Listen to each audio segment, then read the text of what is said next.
Siang ini saya dengan Dokter Heni ya. Dokter Heni ini dokter konsultan nefrologi atau ginjal anak ya. Jadi saya juga mau belajar nih dari Dokter Heni. Kita berdiskusi di depan atau di hadapan para ibu ya. Para ibu sekarang pinter-pinter banget nih Dokter Heni. Kadang-kadang kita bisa seperti berdiskusi dengan partner gitu dengan ibu-ibu sekarang ya, karena memang ilmu sudah terbuka selebar mungkin, jadi dokter anak juga mungkin lebih mudah jadinya gitu ya Dokter Heni ya. Iya betul Dokter Tiwi, selamat siang Dokter Tiwi, selamat siang semuanya. Perkenalkan saya Heni dulu ya Dokter Tiwi. Iya. Terima kasih sudah mengundang saya untuk bergabung di sini Dokter Tiwi, berbagi sedikit mengenai infeksi saluran kemih. Topiknya menarik sekali, sangat relate dengan praktek kita sehari-hari ya Dokter Tiwi ya. Iya betul. Jadi karena teorinya kan bayi ASI itu harusnya infeksi tidak terjadi gitu kan sebenarnya ya. Jadi tadi udah banyak sekali yang bertanya, tadi saya pagi-pagi melemparkan apa yang mau ditanyakan, seperti menjadi pertanyaan saya juga nih Dokter Heni. Jadi kan saya di sini sudah masuk tahun ke-25 nih Dokter Heni ya. Dulu itu kayaknya tidak seheboh sekarang nih infeksi kencing gitu ya. Nah, saya mau membahas, tadi ada yang bertanya, infeksi kencing itu gejalanya apa gitu ya. Nah, tapi spesifik pada sore ini kita akan bahas pada bayi ASI gitu ya. Walaupun mungkin general nanti silakan Dokter Heni membahas. Nah, mungkin Dokter Heni dulu bisa memberikan prolog ya, kenapa infeksi kencing itu kalau bisa tidak terjadi pada bayi atau anak. Kalau terjadi pada bayi, apa yang antisipasinya apa atau gejalanya apa? Silakan Dokter Heni. Ya, terima kasih Dokter Tiwi. Jadi memang infeksi saluran kemih itu kita harapkan tidak terjadi pada anak-anak kita ya Dokter Tiwi ya. Walaupun kita tahu bahwa infeksi saluran kemih itu adalah infeksi ketiga yang sering pada anak ya dok ya. Dan itu seringkali membawa seorang anak datang ke dokter karena demam atau karena gejala yang lain. Kalau kita bicara spesifik pada bayi ya, Dokter Tiwi, artinya di bawah usia 1 tahun, mungkin kita menyinggung untuk semua dulu ya, bukan spesifik yang ASI dulu, bahwa kenapa kita sangat concern kalau ISK itu terjadi pada bayi. Pertama, karena kita tahu bahwa bayi itu imunitasnya masih belum baik. Sistem kekebalan tubuhnya belum baik. Sehingga kalau dia terkena infeksi dari saluran kemih, dia bisa mengalami komplikasi akut yang berat. Misalnya menjadi infeksi berat, atau yang kita kenal sebagai sepsis misalnya, sehingga dia harus dirawat lama, harus mendapatkan antibiotik yang cukup berat, seperti itu. Kemudian secara jangka panjang, kita tahu kalau misalnya infeksi saluran kemih itu sampai berat melibatkan jaringan ginjal, nantinya dia akan menimbulkan luka di ginjal. Dan luka ini seringkali tidak bisa reversible. Nah, kalau lukanya sering terjadi, maka dia nanti akan bisa mengalami penurunan fungsi ginjal atau berakhir sebagai gagal ginjal. Dan yang penting lagi bahwa infeksi saluran kemih yang terjadi di bawah usia 1 tahun ini seringkali merupakan lead. Ada sesuatu yang salah nih dengan anak kita, bukan hanya karena infeksi saluran kemihnya saja, tapi dia tanda awal dari adanya kelainan-kelainan yang kemudian kita bisa deteksi lewat USG seperti itu. Oke. Terima kasih. Jadi tadi kan udah prolog secara umum ya, nggak boleh terjadi pada bayi atau anak. Kalau bayi seringkali ada sesuatu gitu yang kita harus cari gitu ya. Nah kemudian tadi Dokter Heni sepintas mengatakan gejala infeksi saluran kencing ya, demam. Tapi seringkali yang kita ketemukan adalah infeksi saluran kencing itu tidak ada gejala. Nah bagaimana kita bisa mengetahui seorang bayi atau anak itu kita curiga nih, ini kayaknya infeksi kencing. Bagaimana kita curiga? Karena si ibu tadi banyak yang bertanya, gimana tuh tandanya atau kapan kita curiga bahwa dia infeksi saluran kemih? Silakan Dokter Heni. Terima kasih dok. Jadi kalau di bawah 1 tahun itu memang sangat sulit ya dok ya untuk melihat gejalanya. Nah, kalau kita baca di buku-buku selalu disebutkan bahwa gejalanya sangat non-spesifik. Apa artinya non-spesifik? Gejalanya sama seperti infeksi yang lain. Bentuknya bisa berupa demam, itu yang paling sering, kemudian bisa malas menete atau malas minum, kemudian tidak tumbuh ya, failure to thrive, anaknya kenaikan berat badannya tidak baik, Kemudian bisa juga ada gejala-gejala yang lebih jelas, misalnya perutnya jadi lebih besar, pipisnya menjadi sedikit-sedikit ya. Ibu-ibu kan biasanya di rumah kalau ngelihat bayinya pipis mancur gitu ya. Terus tiba-tiba ini pipisnya jadi kok tersendat-sendat ya kayaknya, atau jumlah pipisnya lebih sedikit dari biasanya, atau warnanya berubah, misalnya ada bercak kemerahan, atau misalnya ada bau yang lebih menyengat daripada biasanya, warnanya lebih pekat. Ya walaupun itu pun sebenarnya agak sulit ya Dokter Tiwi, tapi memang yang paling sering nomor 1 demam, nomor 2 adalah gagal tumbuh, malas makan seperti itu. Ya, oke.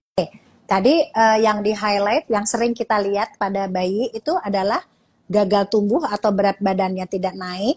Kadang-kadang dia tidak jelas demam ya, kadang-kadang dia bagus aja, tapi berat badan tidak naik, kemudian nafsu makan jadi tidak baik. Itu secara umum itu terjadi pada semua anak yang tidak fit ya, atau sakit sebetulnya. Nah, siapa bayi yang dicurigai atau anak yang mana yang kita curigai bahwa punya resiko untuk menderita infeksi saluran kemih, Dokter Henny?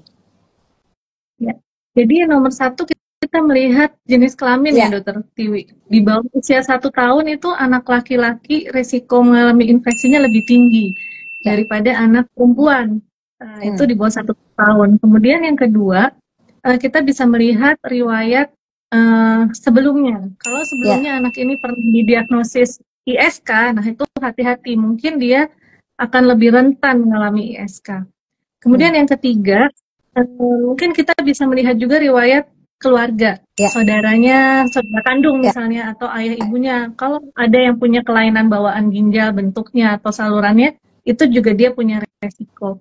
Nah, kemudian yang menarik lagi adalah ASI ya Dokter Tiwi ya. Jadi mungkin sampai sekarang kalau saya baca penelitiannya kontroversial nih.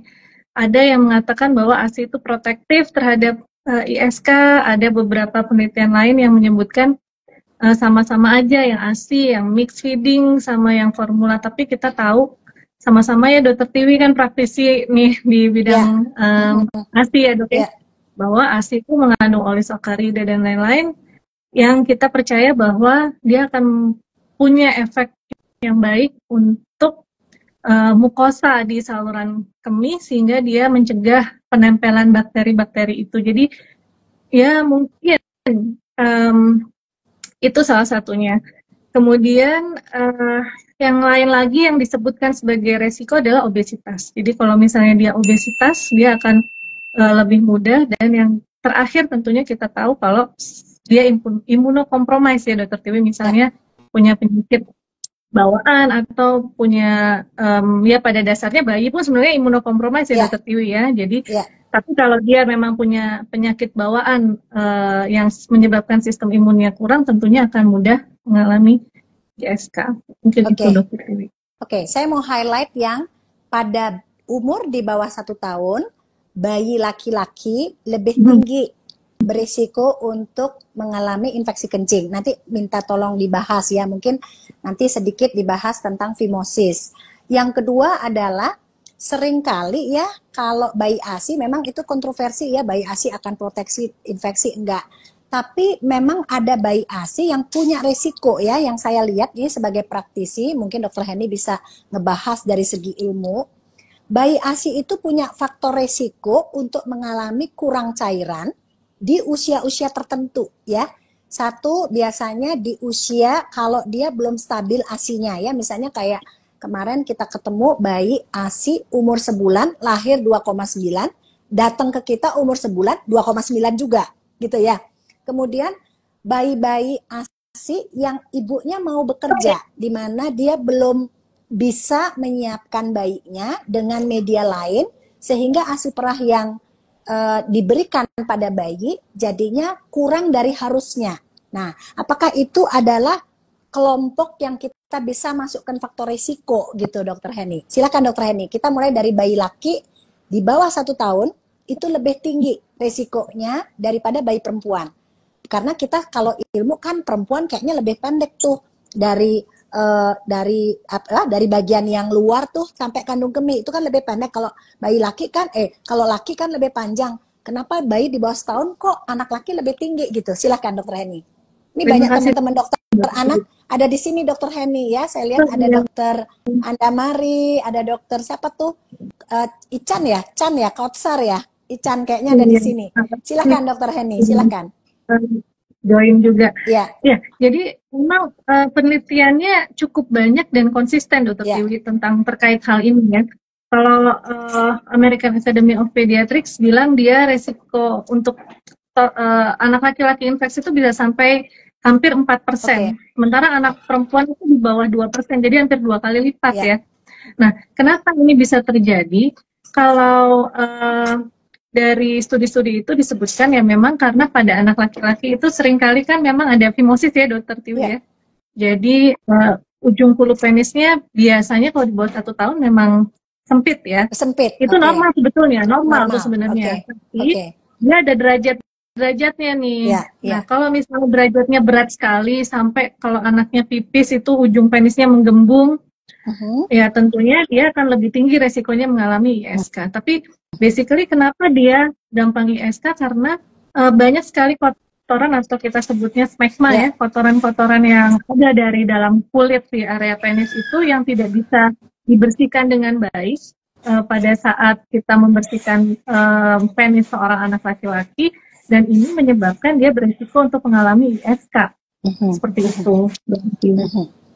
Oke, jadi dari segi kebersihan, dari fimosis tadi, sama yang tadi, kalau yang dehidrasi atau relatif kurang cairan, itu bisa nggak harus hati-hati gitu Dokter Heni? Karena kalau kita lihat tuh di praktek ya, sebetulnya 2 faktor resiko itu yang kita harus perhatikan. Satu, kebersihan, ya, adanya fimosis tadi kan tidak harus buru-buru dia sirkumsisi, memang sebagian besar bayi laki fimosis, tapi pada bayi-bayi yang fimosis ini dia beresiko untuk mendapat infeksi kencing lebih di saat dia fimosis itu, sehingga kita maksudnya jelaskan pada ibu bahwa cairannya cukup dan kebersihannya juga dijaga.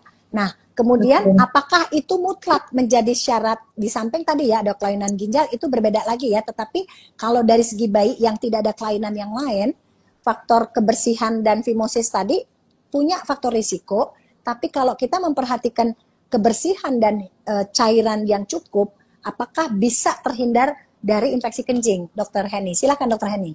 Ya betul. Yang Dokter Tiwi sampaikan itu sangat benar ya dok ya. Jadi cairan itu sangat perlu karena bakteri itu pasti ada di saluran kemih. Dia tidak mungkin steril ya. Nah, bagaimana si bakteri itu bisa menimbulkan infeksi? Nomor 1 dia harus nempel dulu di kandung kemih anak kita. Nah, cairan yang banyak itu dia akan membantu untuk memflush bakteri dari kandung kemih, dari sistem saluran kemih si anak, supaya dia nggak nempel gitu, jumlahnya nggak banyak dan dia nggak menempel di kandung kemih. Nah, itulah pentingnya si cairan. Nah, Dokter Tiwi juga sampaikan bahwa memang betul dok, saya juga melihat trennya kalau misalnya anak ASI itu ada usia-usia tertentu biasanya yang dia cairannya sedikit ya dok ya. Nah, itu mungkin dipengaruhi oleh produksi ASI, kemudian stresor dari ibu juga kalau misalnya dia mau bekerja. Dan kadang-kadang peralihan dari ASI ke MPASI itu juga dok, itu usia rawan untuk anak ISK biasanya. Jadi memang itu sangat berhubungan dengan cairan, saya setuju dengan Dokter Tiwi. Oleh sebab itu kita sendiri sebagai ibu, misalnya orang tua pasien juga harus memperhatikan gitu. Kadang-kadang saya bilang sama orang tua pasien, mungkin Dokter Tiwi setuju atau enggak, silakan dok nanti komen. Kalau merasa produksi ASI-nya sedikit, coba dipompa ya dok ya.